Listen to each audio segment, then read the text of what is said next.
Hey everybody, welcome to podcast 11 of the Make Music Income podcast. And today's topic is, where's the YouTube music money? Show me the money. Show me that money. Show me the money.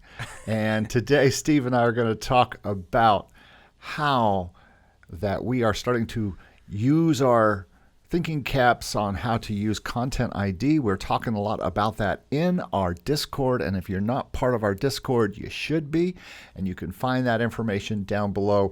Just today we had, actually the whole impetus of this podcast is some people who we know, especially a few guys who are making thousands of dollars per quarter from Identifyy and other places that collect Content ID money for composers whose music is out on YouTube videos.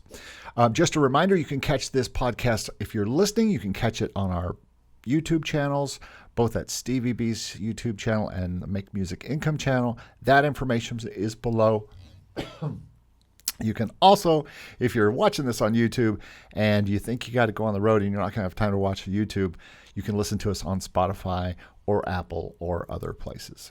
So let's, also follow us on Make Music Income on YouTube and Instagram, and follow Stevie B and the Production Music Academy in the same places.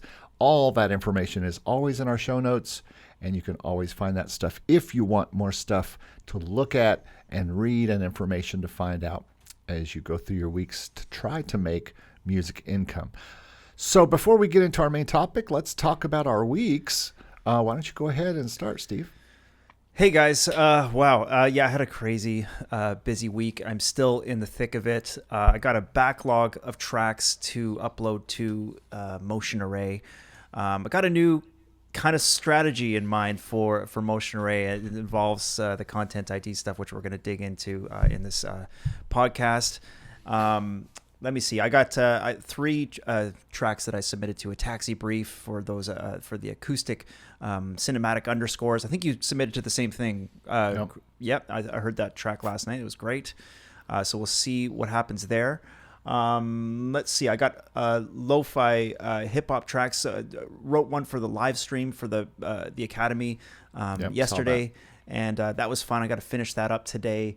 I'm finishing the cinematic folk course, which I'm going to release for the Academy either today or Monday. I got a ton of editing to do for it, so hopefully I can finish that up today. Geez, what else? Yeah, so YouTube is continues to kind of open up interesting doors and opportunities for me. I had someone reach out and offer me a consulting job, which is, I can't actually dig into that in too much detail right now, but maybe on a future episode I can talk about that a little bit more. But also, probably one of the most exciting things that happened this week is that Output reached out to me, so for those of you who watch, my production YouTube videos, I'm sure you've seen that I've used Output's products in a lot of my videos, especially, I make use of the arcade plugin often. I think I own pretty much almost every one of their products. And they saw a video that I'd done some time ago where I was chopping up samples using one of their new features in arcade, which is called Kit Generator. And I was making a LoFi Hip Hop track. Cool.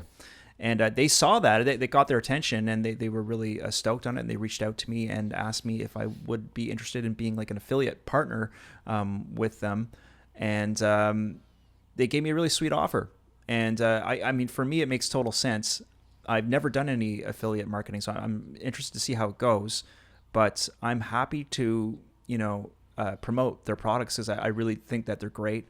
And now, is this the same as a sponsorship? Will they sponsor videos, or is it more just affiliate links and things like that? I think it's just an affiliate link in videos, and then I get a cut if people go and buy the products. And I read through what they're saying, and it doesn't seem like it's like there's any real expectation other than for me to just like add links to whatever videos I want to do. And it seems like a no-brainer for me because I love their products.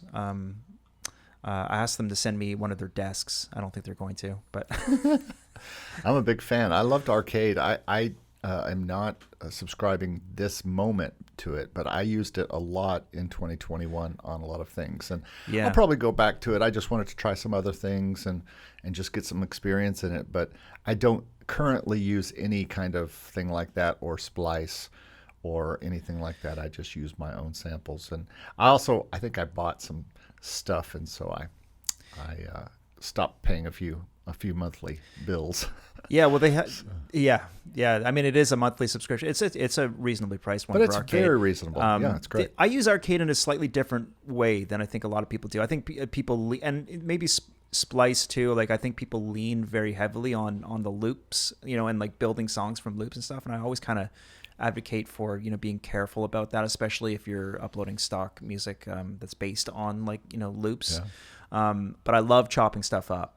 I love chopping it up and altering it and creating new stuff from loops and one-shot samples. So that's something I do a lot with LoFi Hip Hop. And Arcade's been really useful for me. So I'm excited about that partnership. And it's cool. It's like YouTube just continues to be a way for me to kind of like find new opportunities to to monetize and grow as a content creator, and it keeps opening new doors. So I'm really excited about that.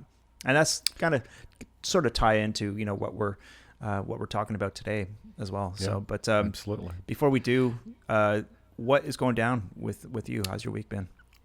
It's been good. I officially got the word that I had 2 more albums signed with SonyBMG with my library there. I finished the classical piano one last week. I think I had said that I had finished it, but I actually got the thumbs up, like 22 songs or so in that library, and signed the contract and sent the songs in. So that's done. I also, just for kicks, I have a client who does a lot of classic country sound, and I just sent a text to my library, and I said, do you have any interest in country music that sounds like it was recorded in a demo studio in Nashville in 1983? And he said, yes, actually I do. And so I sent him that stuff, and he's accepted that library as well. So Nice. I just also pitched a new album to them called Amazing Graces, which is just a bunch of versions of Amazing Grace, which I see used in sync all the time in TV and film. Anytime anyone dies, or anytime anyone has a religious or whatever scene, Right, they're going to play right. Amazing Grace. It's just almost like a cliche now. Yeah, so right. I leaned into that, and we did all sorts of versions, and so Cool. that's something that we'll see if they're interested in. I also did the Taxi guitar underscore pitch. I did one How many song did for you that. you pitched one? Yeah. Yeah, well, I don't have time to do multiples. And yesterday was the day it was due, and I started it yesterday. I mean, actually Good for started you. writing Yeah, it that's yesterday. the way to do it. Just get I it done sat quickly. down. I actually used my new Hammer 88 Pro a little bit. I used the pads for the first time. Oh, I was never going to been ask much you of what you used for the guitar sound. Well, I started, there are several of the examples, and I think this is going to be a video at some point, how I wrote for a Taxi pitch. Maybe that'll salve some wounds for them. But I'll make a thing, a positive video about how I submitted to a Taxi brief, and maybe even the result of that, what happens after I submit it, and what happened after, if it got forwarded or not.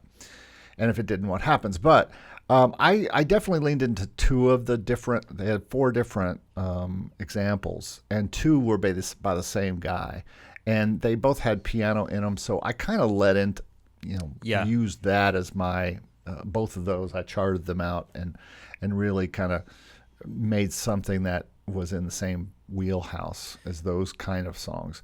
So I started with piano to do chords, and then I did native instruments. That was all picked nylon. Yeah, I thought it was picked nylon. Beautiful. This guitar. Yeah, it's so cool. And it sounded great. It's just I'm fascinated by like guitar VSTs, and this is something that I'm exploring in the cinematic folk course too. Right? It's a kind of a blend between VSTs and recording real guitars, which is something I do in a lot of tracks. By the way, you can get really interesting results.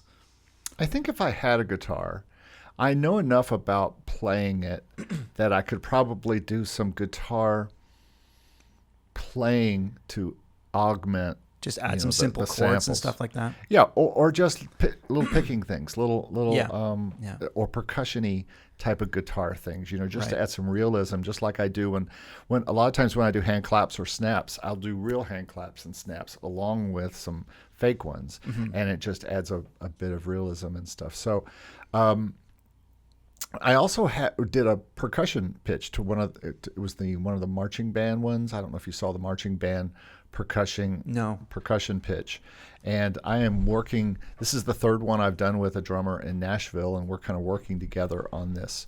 And if nothing else, this is the third or fourth pitch for this percussion type stuff, and none of them have been forwarded yet, and I don't know about this new one, but hey, it's all going to be an album that's going to be pitched to to Sony or somebody, and it'll be a nice album when it's done. So no matter if anything ever gets forwarded, again, I'm starting to think the real value of Taxi is the impetus to write.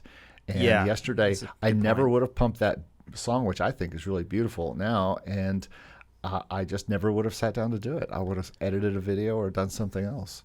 They just put a brief out for piano underscores too. You probably saw that. I saw that. Already saved it. Yeah. And so I'll be doing that one. I've got a bunch coming up. They're all not due till mid to late February. Yeah. But I don't have any current ones that have to be done in the next week. I just need the deadline, because otherwise I'll do a billion. I have a billion other things to do, including I hear you. Putting stuff up to stock in very small. And I try to write a stock song per week, but that's going to be my stock song for this week. You know? That's going straight. Even though I pitched it to this Taxi thing, I'm going to go ahead and put it up to all the places. Yeah, why not? If I hear back that it was forwarded and somebody wants it exclusively, well, I'll take it down. But for now, that's the way I'm going to go about these things. Did a new video about curated Spotify playlists last week with Dan Barracuda, who was in our podcast last week, and that will be coming out. If you're listening to the podcast on Monday, it'll probably be out a little later next week. So people hearing this podcast, it'll be out in a few days. Very cool stuff there. But it also has really pushed me to put out my own singles more, and especially all the stuff that I'm putting up on these royalty-free libraries. And actually, I put stuff out I have out on exclusive libraries. I have the okay to do that. So I am playing the curated playlist game that Dan details, and I've already done it with 4 different singles with 2 different distributors. And I'm going to do it every month with all 4 of these brands and more. And then I'm also going to run ads on them when it gets time for them to do that. So I'm going to really push all 4 of these Spotify worlds. Now, I'd be happy for them to be on other things like Apple and stuff too, but Spotify, you can really get into the weeds with how to market to it. And I want to build all of those up past 100 listeners a month, past 1,000 listeners a month, and get to that point where some of them are getting into playlists and all that kind of stuff. I'm telling you, I have another brand, a jazz brand, and I've seen $100 every couple of months. That's not a lot, but I don't do anything for that. I just put the music up there and it just comes in. So yeah, same thing for my Spotify. It's just generating me a bit of money, and I don't put any effort into it. If I did put some effort into it, I wonder if I could maybe like 10x that value, and get some ads together. I'm in the same boat. I'm going to put some ads together for my Facebook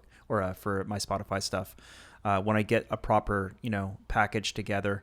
I'm doing singles. I'm going to do a single a month from each brand, and then I may package them all together into an album down the road. But and you got to have a lot of, like Dan. He has he talks about in this video. He's got like 25 different brands of the same kind of music, just so he can, because you can only do one song at a time to try to get into the playlist until it launches, and then you can do another one. And it takes like 3 to 4 weeks to really get for that cycle to go by. We should start a Spotify playlist for the Make Music Income podcast. Ooh, that's a good idea That just popped in my head. We'll do that. We'll add some of the music from the people that we talk about, and we can add some of our own music too. It'd be fun. That's a great idea. Mm-hmm. Will we put the podcast in it too, or just music? Are you talking about just a music? No, podcast? just music. Just a music playlist. All of our brands, all that stuff. That is a great idea. Absolutely, and we'll put that in the show notes for all of these episodes once we do it. Totally. Because the beautiful thing about show notes and YouTube descriptions, you can go back and add stuff to them all the time. Great. So anyway, speaking of YouTubes, I've got a new video coming out sometime in the next few days. It depends on when I finish the final edit of it. It's very ranty, and it talks about I didn't mean it to be. I meant it to be very helpful and a salve to what I call. Sometimes we go on rants. We just can't help it. That's what this podcast is, I think. It really is.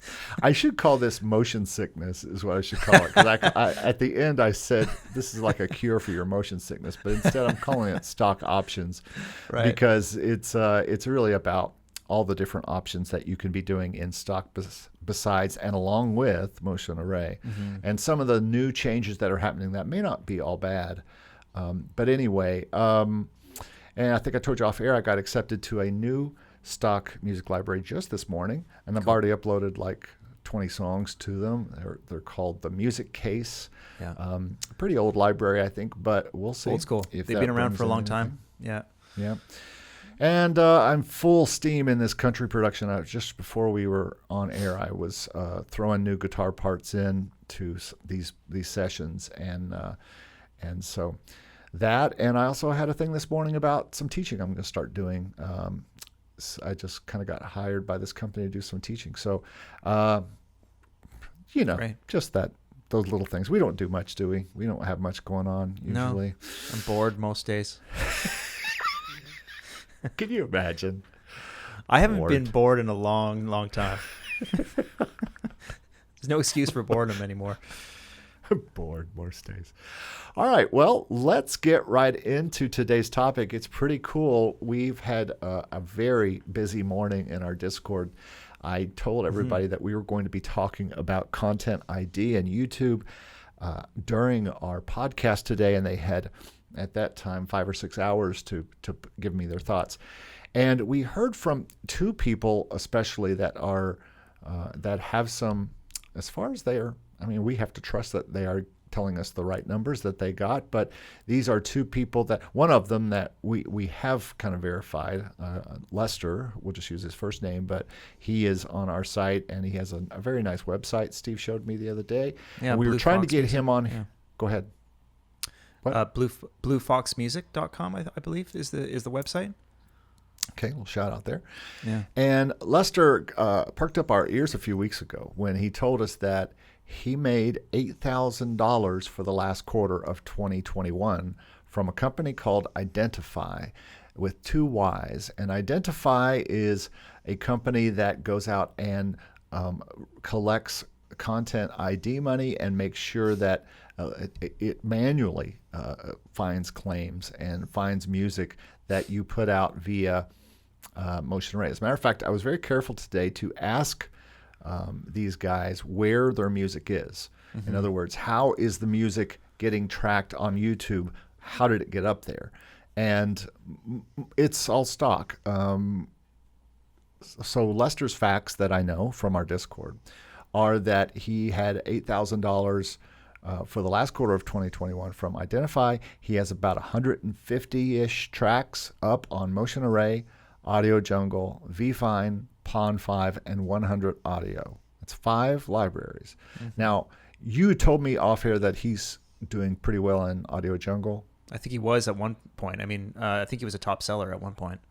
So that's a big thing back in the day. That means his music's up on a lot of videos, and we'll talk about videos that are older and how can you still claim that money in just a minute, because you've asked me about that. He said he switched from AdRev last year. he was on AdRev, which is another company that also does this kind of content ID collection. Yeah. He said, I moved my tracks over as AdRev weren't collecting many of the newer tracks anymore, and Identifyy were getting a lot of praise on the Audio Jungle forum for finding more video matches. So he switched over, and apparently that is doing well for him. Again, 8,000 over 3 months. No one is seeing that.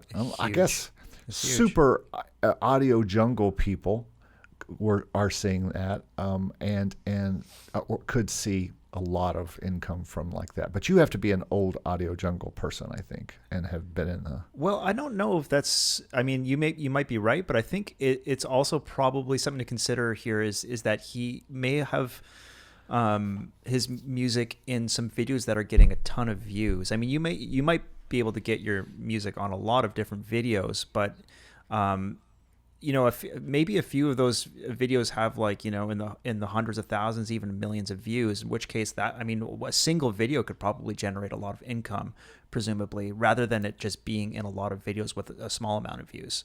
So you're saying quality over quantity? Yes, I'm making a case for quality here because like I listen to some of his music and it's great. I mean, he's a really good producer. So I mean that has to play a factor in this. It can't just be quantity. And while Motion Array may have brought their numbers down as far as what they're paying us, they haven't changed what their downloads are. In other words, my downloads are fairly similar to what they were when they were paying more, and I would assume yours are as well. They're still getting a ton of reach, yeah. So I mean, I'm kind of kicking myself, Well, you shouldn't though, because he says earnings will only be from the moment the video is claimed by Identifyy and ads are running in the video and monetizing. Also, there is a grace period when any initial money generated from the ad is held by YouTube. So that is so it gives the channel owner a chance to dispute the claim. If they prove they have licensed music, they won't lose a cent. But for the lazy people out there who haven't done any claiming, or maybe there are videos with tens of thousands or more views, and they're not a monetized channel. And there's a lot of people who don't monetize their channels for whatever reason. Exactly. Yeah. And so let's get into that a little bit. And by the way, there are no versions. You only do the main song, from what I understand with Identifyy. I'll just go ahead and mention this other guy on our Discord who said he had 2,600 last quarter of 2021 from Identifyy. And he has tracks on Audio Jungle, Motion Array, VFine, P5, Pond5, Audio Jungle, and Jamendo, and about the same number of tracks in Identifyy, 150. So did Motion Array come up in either of their lists? Did you say both of them? Okay, sorry. Both of them. Motion Array. Both of them are on Audio Jungle, Motion Array, VFine, Pond5, 100 Audio. It's just the second guy is also on Jamendo. Gotcha. And I think he didn't have anything particularly great to say about Jamendo. I couldn't tell. I couldn't tell if he was saying that about 100 Audio or Jamendo. Oh, okay. But Jamendo has their own service that you can do content ID collection from. Right. Just like Song Trader does. Yeah, just we should like talk about that. Audio Sparks does. We'll talk about that in a minute. So obviously people are making this money on stock music that they're putting out. Would you say that's where all of this is? And by the way, for those of you listening or watching, we're figuring this out as we go. We're not exactly feeling in the dark, but we are getting intel so that we can both look into this as a music income, and that's basically what this channel has always been about. Yeah, we're getting our intel here, and we're learning as we go. And if anyone's listening, and you guys, anyone has anything they want to contribute to the conversation, come into the Discord community and let us know, or reach out to both of us and let us know what your thoughts and what your experiences are with it too, because we'd love to know. Yeah, that's the only way we learn. That's the only way we know what we know, and what we just told you was from our Discord, which if you are not in our Discord, you are missing so much intel daily, not just from us, but from other people who come in there. I mean, half the stuff that we learn is not from us. I mean, we find out things through our own experience, but most of it comes from the people that we talk to and people that reply to our YouTube videos and add comments. Totally. We find out lots of cool stuff in there. Totally. So this has mostly happened with stock music, and Motion Array is one where you can say, okay, I think these days, if you're a new composer, and let's say you're a good composer and you get into Motion Array, you're likely going to have more downloads per month in this day and age on Motion Array than you will Pond 5 or Audio Jungle, just by just the nature of the beast, because Audio Jungle and Pond 5 are so humongous, and you can only be found by a search finding your song out of 2 million songs. Right.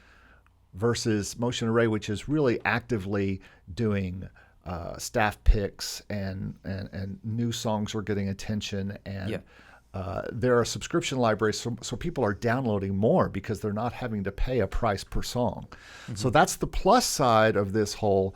People rag on these subscription libraries that are only paying 35, 40 cents or so, or even back if they were paying 80 cents like they were, a month or 2 months ago. Still, people would think that's not very much, but people are paying only $20 or $30 a month for this. So they're downloading tons more than they would download if they were going to Pond 5 or an Audio Jungle. Yeah, I mean, we're pushing over about 1,000, around average of maybe 1,000 downloads a month from Motion Array. It's a ton. It's a ton of downloads. Yeah. I mean, who knows where all that that music is ending up? What kind of videos and what kind of monetization options are out there? And it's like we really have to reevaluate this because of and the Motion Array reevaluation of the royalty distribution is really makes you think that this content ID is probably the right thing to do, and it kind of also makes a strong case for even doing things like giving away like a free track on Pond 5 or Audio Jungle too. And I noticed that actually that Lester on his website, the way it's set up is that you can download any of his tracks for free and use them in your videos with the understanding that it'll be monetized through Content ID, or you have the option to buy a license. And so he's really smart. He set it up in a really interesting way, and I think the idea is to get the music out there.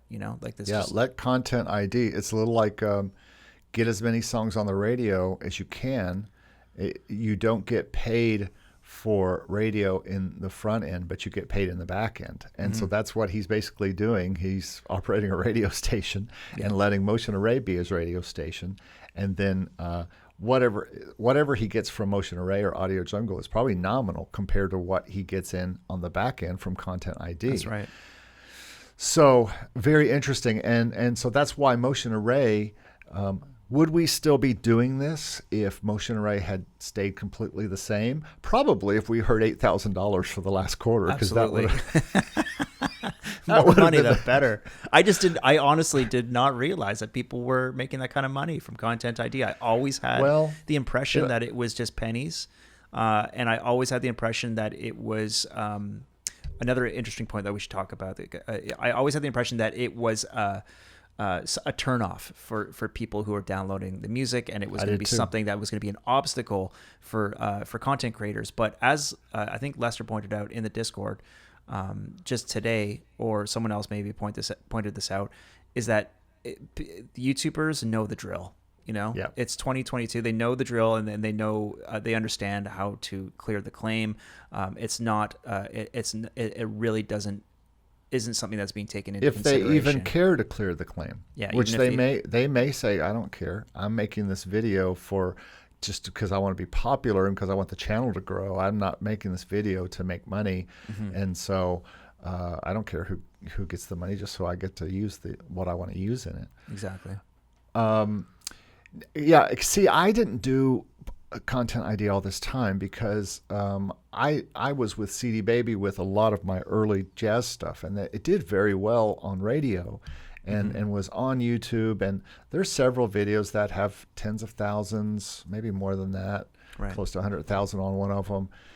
But I had made like $5 in like the 7 years that they had quote unquote been collecting content ID, and I thought it's just pennies. And then same thing on SongTrader. I clicked a bunch of songs on SongTrader for content ID monetization method they offer, and their pay rate isn't bad. Their pay rate isn't bad. I don't think they're actually going out and doing what Identifyy is doing, but if they track a content ID claim, their pay rate is 60 to 80%, depending on if you pay or not. So if you pay, it's 80%, which is higher than Identify's, which they take 30%, I believe.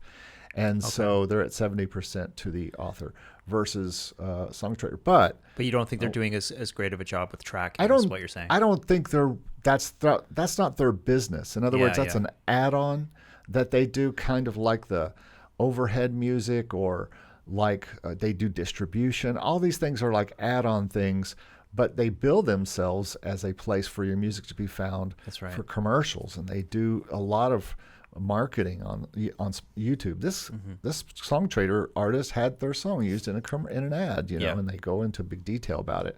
So I think it's like an add-on thing. I know that Audio Sparks also offers this, and they offer a way to do that. But I would imagine that their return is also very slim. I don't know, because I haven't done that through them. And Jamendo, who's another library I'm on now, they also offer this. So, and there may be more that offer this. Just like Pond5 offers publishing, of its stuff. But I think all of that stuff is very, add-on, tacked-on type of service. Yeah, you can't really depend on them. It's like they're spreading themselves too thin. Remember that Identifyy is owned by a company named Hawk, so that tells you they're kind of thinking on, they are focused on hunting down this prey and finding they're hawkish about that money. They want that 30%, and they get that 30% by finding someone else 70%, if that makes sense. So I think that's why they have probably started to put themselves out in the market. And I'm still trying to get in touch with them to talk with someone in their company about this. Here's an interesting stat today from my community post on YouTube. Do you register your stock music tracks with a content ID service? 45 votes. No. 90%. Yes. Wow, that really changed, because wasn't no the most like last night? I don't know. I didn't check it last night. I posted it and then I went to bed. But it had like 20 or 30 views, and it was majority no. They did not. No, that's what I'm saying. Yeah, 90% saying no. They don't. Oh, 90% are saying no. Okay. Yeah. 90% are saying they do not register their tracks with a content. Let me look at mine, because I did the same kind of question this morning for this podcast. What's the name of my channel? Oh yeah. I follow a lot of channels. I know. I have 100 channels on my I have about that many. Crazy. Hey, look, mine's the same. Mine's only 23 votes, but 83% is no. Right. So it's not a thing that people are doing, and I don't know what it is. Why we? I guess it's because we just don't know enough about it, or maybe they have the same thoughts as we did.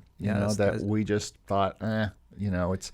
I don't want stuff to be claimed and have to deal with claims. And the people who are doing well with this are not dealing with claims. If they are, it's a handful. Yeah, exactly. Did you see the thing from somebody in our Discord put a little thing in there from one of the big Audio Jungle guys? Can't remember what his name is now. Yeah, I saw that. I mean, that's just the kind of stuff that scares the crap out of me. But the gist of it was that someone stole his track from he offered it as a free download, I think, right? And someone had took it and registered it. Basically stole it and registered it. But the bottom line was he's now making all that back in Content ID now that he's fixed that, and he's not having trouble. The few people that have had problems, they can come to him, and he lists how they can fix it. And on most sites, it'll say if it's Pond5 will say come to us first. If that doesn't fix it, go to the author, and they'll fix it. And but that is like you said, 2022. People know how this works now, and we should discuss the pirating aspect of this too, because this was a discussion previously in the Discord. channel as well, is a lot of this, this unauthorized use of the music is not coming through. I mean, it's people are just taking it, they're stealing it, and uploading it to their videos, which is all fine and good, I guess, if you've got it in Content ID because you can monetize it. But it's a strange situation because it's coming from pirated sites, like, and or people just take it right off the site with the watermark intact too, I guess, in some cases maybe. But remember, Pond 5 doesn't use a watermark anymore. Exactly. Yeah. So does that mean you can download a watermarkless file? You know how a lot of those sites let you download a file to use and see if it works with your thing. If they don't have a watermark on it at all, then why would anyone pay for it? Well, I think it's like digitally watermark now. I mean, Artlist does the same thing. They have like a digital watermark. Yeah, it's like it's a different type of technology. So they're still able to track it. But still, it doesn't matter because it's the same idea as me uploading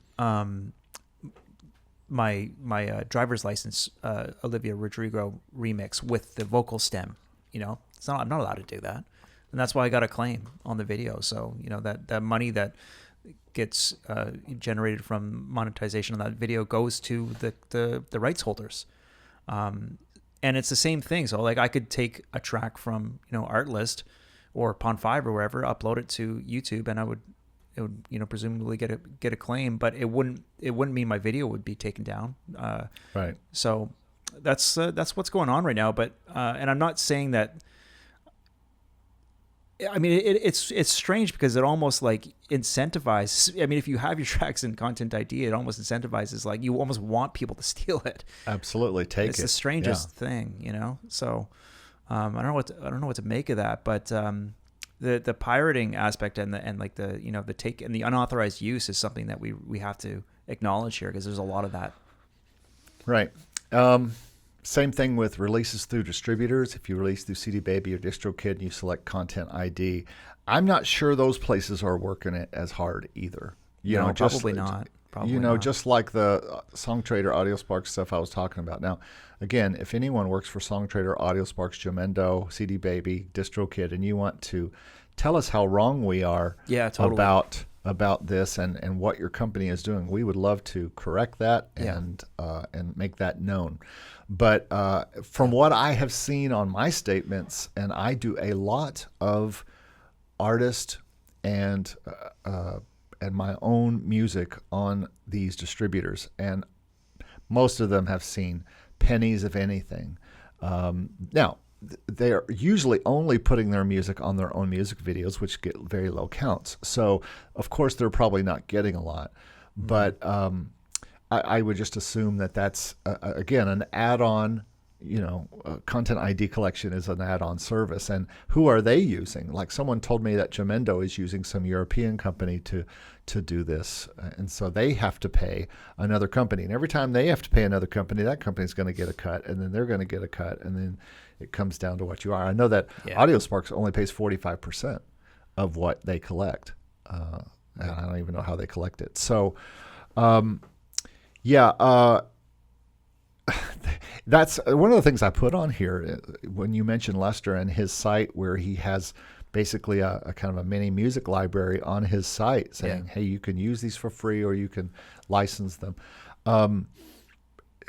This might be an impetus for all of us to start thinking in those ways. How can we put our music out there to be found? Now, that also requires a lot of marketing, a lot of website, a lot of building time. And for those of us who already have channels and academies and all sorts of other things, that might not be as possible versus someone like Lester, who I believe is retired.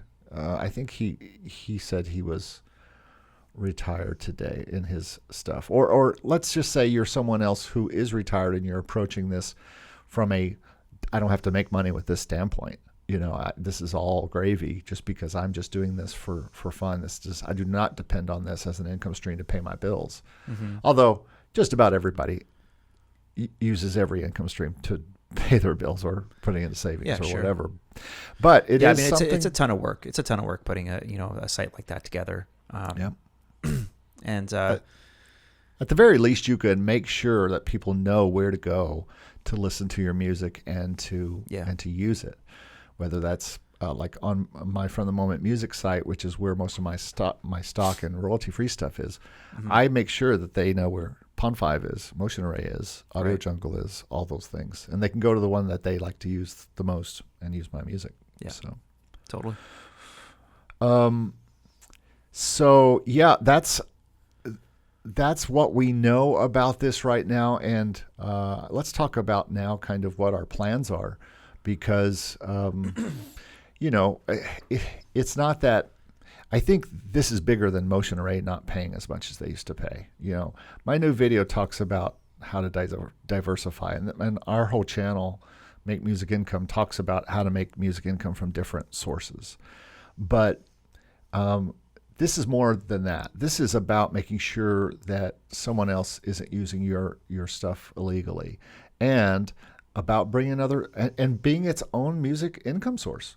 This is a new, basically, thing to do. Well, people using your stuff illegally is a given, I think, and it's more about like, given that fact, how are you going to get the most out of that situation and get what you deserve, which is some reward back for the hard work it took to create that music. But people are going to steal it. I mean, that's what we're seeing is like, no matter what, people are using unauthorized, unlicensed music. And would you say this is mostly in the stock royalty-free space? It's a really good question. This is happening? Yeah, it's really hard to say. I don't know. I mean, because that's where they will find it. I mean, you'd have to search long and hard to find some dude's website and steal his music off there versus just going to a site that has all this music that you can I need some lo-fi stuff, and go find that stuff. And so I would think this mostly comes from online libraries that are playing the song all the way through, because there's been stories about people even putting music with watermarks in it underneath their videos. Yeah, well, I think probably a lot of it comes from just YouTube, people posting up their music on YouTube. There's all sorts of programs that you can use to just extract the audio from the video. So in this way, just like we have BMI to make sure we collect any performance royalty back end from if our songs are on the radio, or if our songs are on television, or if our songs are used on live performance or things like that. We need to make sure we have content ID to catch that net of stuff that's being on YouTube. And I believe Identifyy also collects from Facebook and Instagram as well. Yeah, I was going to mention that. I think they have a broader scope than YouTube, which is good to know, because that's another.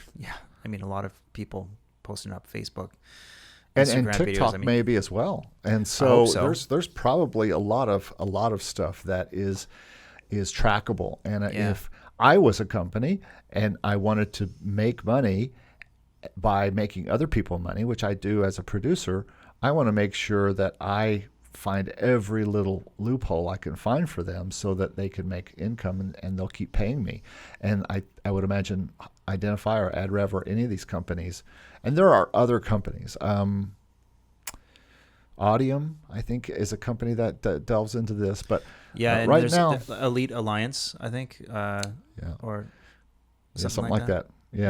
But I think Identifyy is the one that's being talked about the most, and that's the one that we have proven examples here from people that we are talking to every day, and actual numbers from. And as you know, I like intel.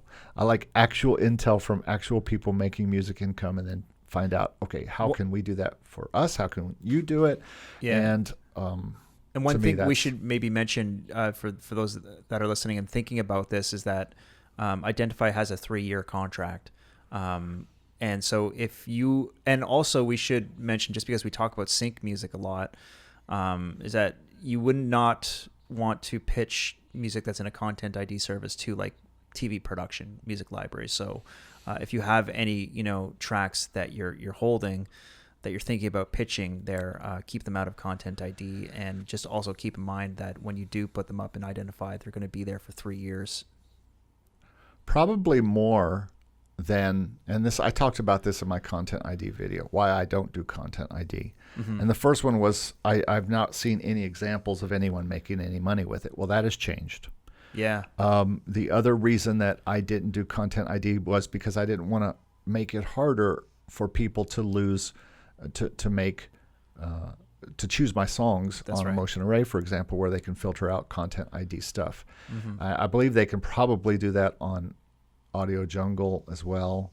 I know they ask if it's Content ID. A lot of them ask if this is Content ID stuff. But it doesn't look like that's happening, in fact. It doesn't look like people are filtering that out because they just don't care like they used to. Yeah. Yeah, exactly. So those are the two reasons. But the third reason was just as big, maybe bigger for me, who even though I talk a lot about stock music and I have a lot of stock music in there just because I make a lot of music that doesn't have a home and it goes in royalty-free stock music. Mm-hmm.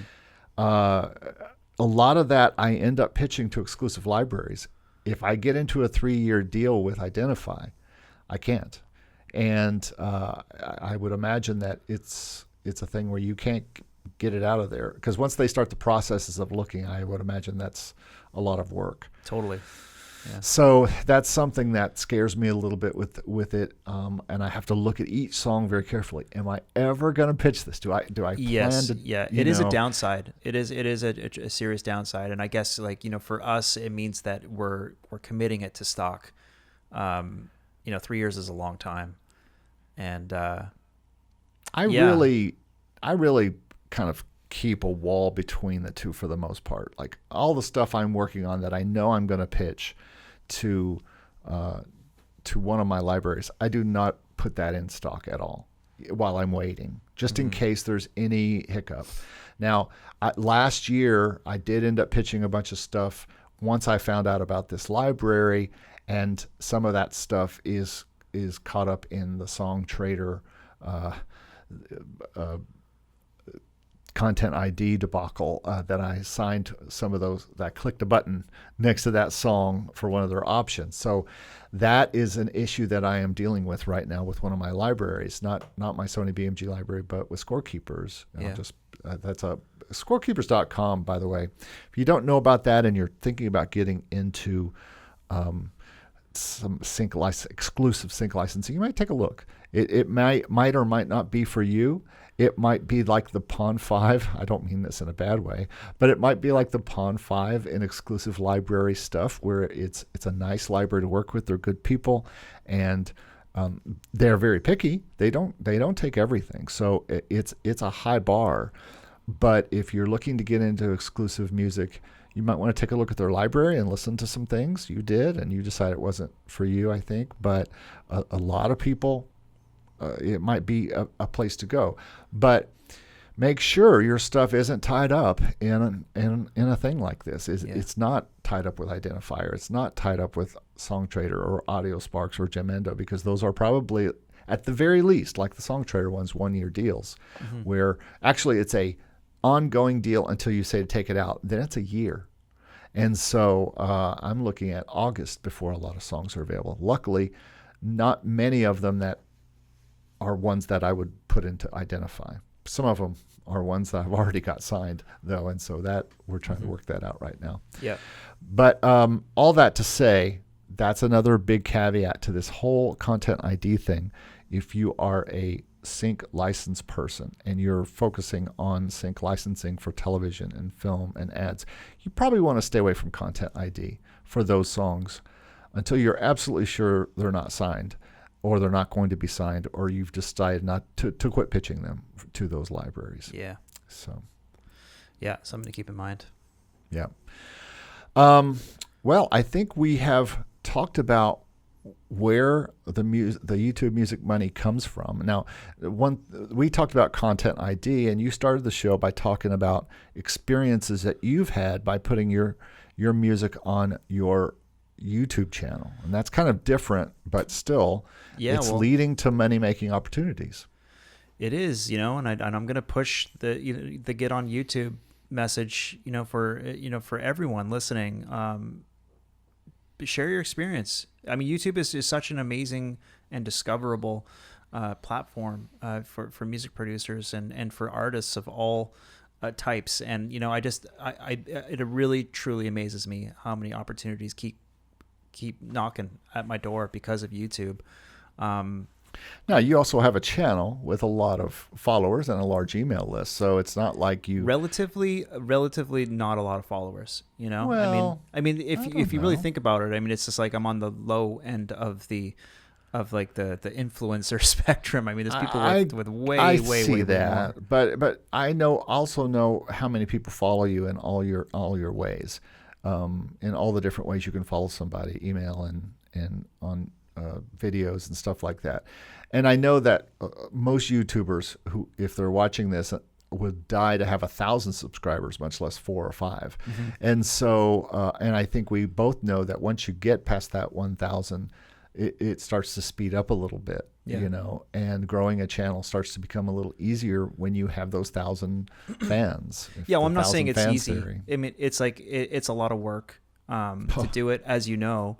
But I mean, like, look, it's like I don't think it's something that I think everyone should think about it, especially if they're like producing music and if they feel like they have something to say. Go and share your thoughts. I mean, you grew your channel past 1,000 subscribers faster than anyone I've ever seen. And Thanks to you and Daniel and Steve and Jesse and other people, but and thanks to all the people in our Discord and all that kind of stuff. But I think the thing that we need to point out with you is that one of the reasons why YouTube works so well for this, if you do it correctly, like you did, where in your titles you're talking about when you put the title out for that thing, and you even told me you changed the title on a few of these and it's affected how many people see it. totally. Again, YouTube is the second biggest search engine in the world, next to Google, who That's also right. owns YouTube. Yeah. So people are typing in Olivia Rodrigo, is that her name?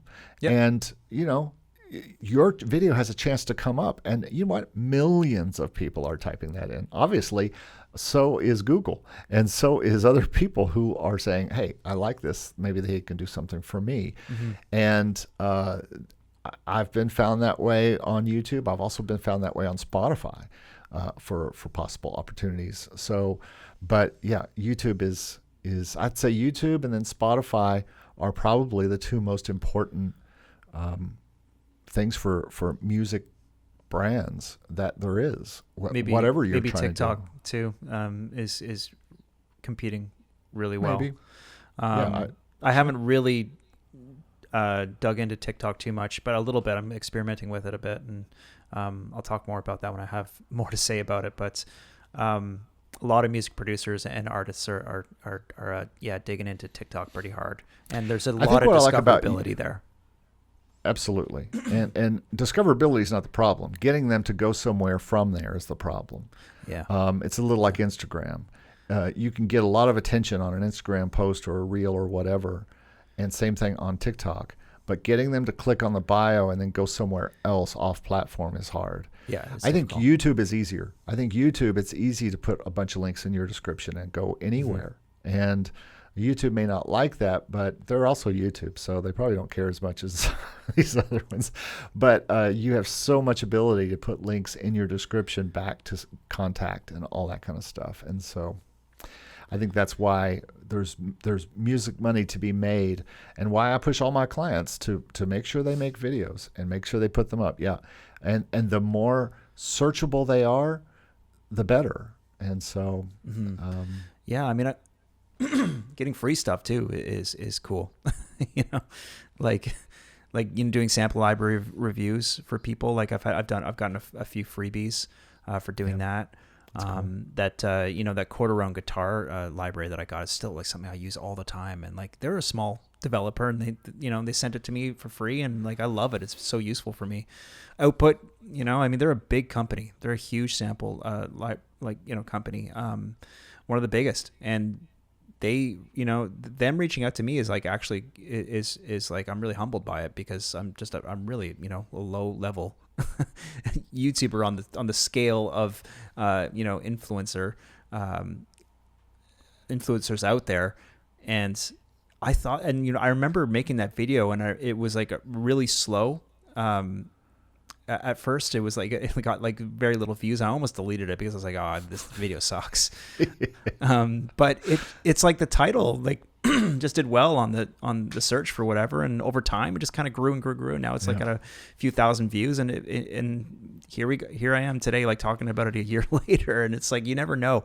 You're just kind of just throwing things out into the universe, and sometimes they, most of it just kind of like fizzles, but sometimes you just get lucky. But nothing ever happens if you don't try. So that's one of the things I think about is putting more music up on YouTube, especially all the stock music. I would want to make a video. I know me. I would want to make some kind of video and go get stock clips, and I'd spend so hours doing it. I know.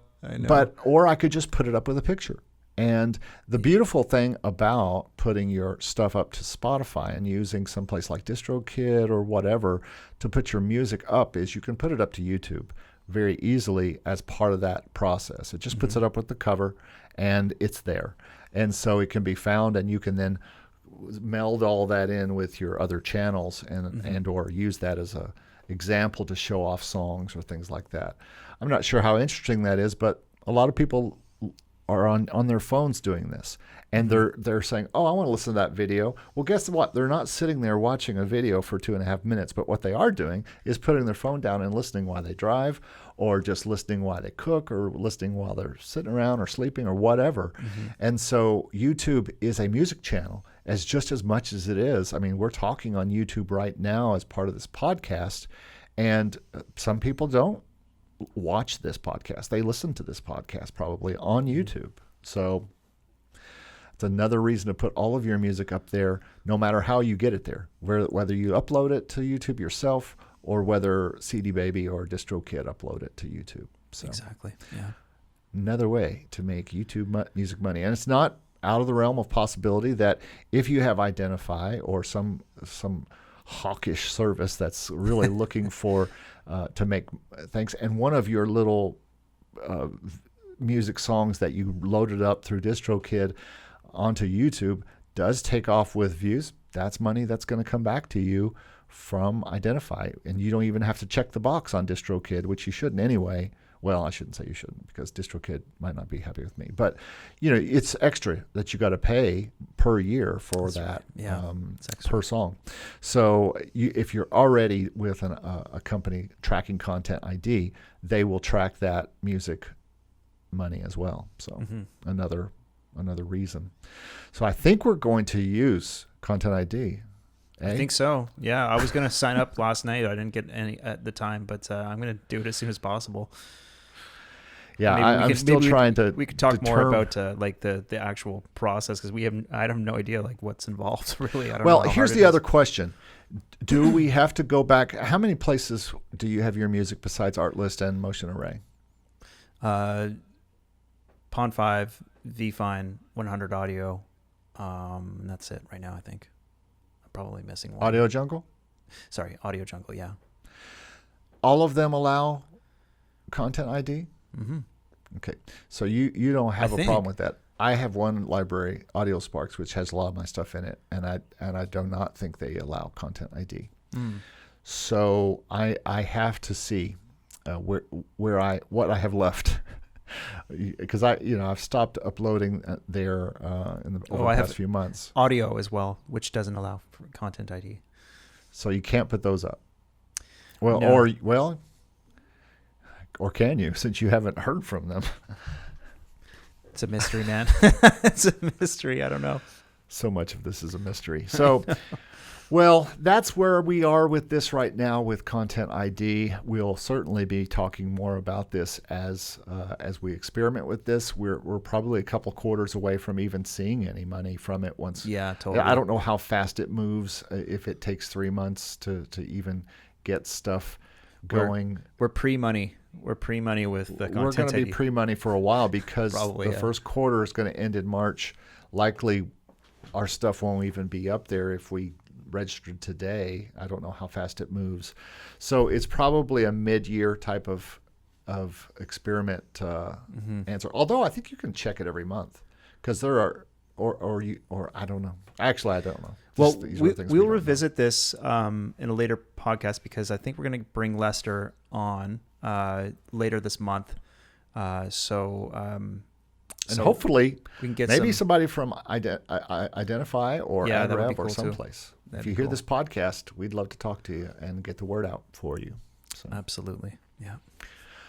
all right, man. Well, Awesome. Good chat. good stuff. Thanks Yeah. for listening, guys.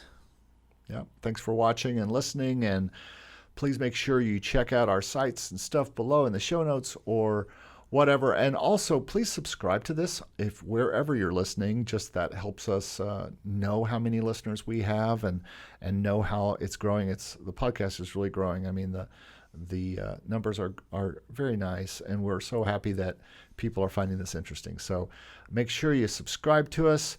That lets us know and tells the powers that be who's listening and all that kind of good stuff. And other than that, we will see you guys and talk to you guys next week. Yeah, and if you're watching on YouTube, make sure to throw a comment below. If you have something you want to add to the conversation, we'd love to hear from you, or reach out to us personally, whichever you like. And Or in the Discord. Yeah, absolutely. In the Discord. Any of those Totally. things. Please leave comments if you've had, especially if you've made money with a company that collects content ID. We'd love to know that intel and tell us who you're with as far as stock libraries or how you believe those songs are making you money with that content ID collector.